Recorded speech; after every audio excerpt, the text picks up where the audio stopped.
नमस्कार मित्रों।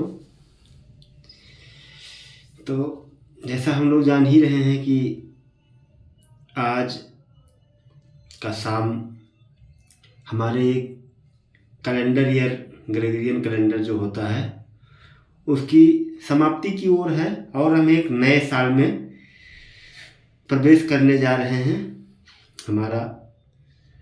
तो इस नए साल में और पुराने साल की तुलनात्मक जो हमको करना है वो पॉजिटिव वे में लेके जाना है। इस साल में जितना हमारे पास या हमारे ऊपर या हमने जो देखा सुना झेला उन सबको भूलते हुए जो हमने अच्छा कार्य किया उस अच्छे चीज़ को और बेहतर बनाने के लिए अगले ग्रेगोरियन कैलेंडर की हम कल से शुरुआत करते हैं।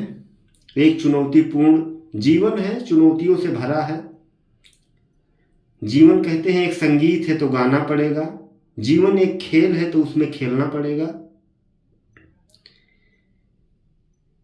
जीवन एक रास्ता है तो उससे होकर गुजरना पड़ेगा। तो हम चुनौतीपूर्ण तरीके से इसका अपना निर्वहन करेंगे। इसी पे सबको नए साल की हार्दिक शुभकामनाएं। धन्यवाद।